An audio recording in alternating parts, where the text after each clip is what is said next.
సృష్టికర్త అనేటువంటి వాడు ఒక యంత్రం కాదు, ఈజ్ ఎ పర్సన్. సృష్టికర్త అనేటువంటి వాడు ఒక మెషిన్ కాదు, ఆయన ఎవరు? ఒక పర్సన్, ఒక వ్యక్తి. దేవుడు శక్తా వ్యక్తా?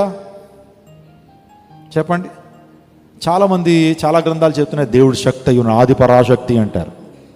దేవుడు శక్తి మాత్రమే కాదు, ఆయన వ్యక్తి అయి ఉన్నాడు. శక్తితో నువ్వు ఎప్పుడూ కూడా ఒక సంబంధాన్ని ఏర్పాటు చేసుకోలేవు. శక్తికి నీ ఎమోషన్స్ తెలియవు. శక్తి దగ్గరికి వెళ్ళి, కరెంట్ దగ్గరికి వెళ్ళి నీ బాధ అంతా చెప్తున్నావు, అదేమన్నా వింటదా? అర్థం చేసుకుంటుందా? ఆలోచన చేయండి. ఈరోజున ఏ టెక్నాలజీ వస్తుంది, ఆర్టిఫిషియల్ ఇంటెలిజెన్స్. రోబోట్ దగ్గరికి వెళ్ళి నీ బాధ అంతా చెప్పుకున్నావు, పలానా వ్యక్తి నన్ను మోసం చేశాడు, చాలా బాధగా ఉందంటే దానికి ఏం అర్థం కాదు.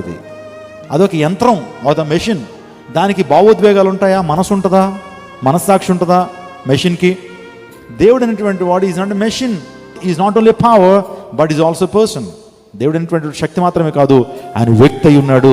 స్తోత్రం చెప్పండి, హల్లెలూయా. వ్యక్తికి మాత్రమే మనసు ఉంటుంది, వ్యక్తికి మాత్రమే భావోద్వేగాలు ఉంటాయి, వ్యక్తికి మాత్రమే ఎమోషన్స్ ఉంటాయి, వ్యక్తి మాత్రమే ఒక సమస్యను అర్థం చేసుకోగలడు.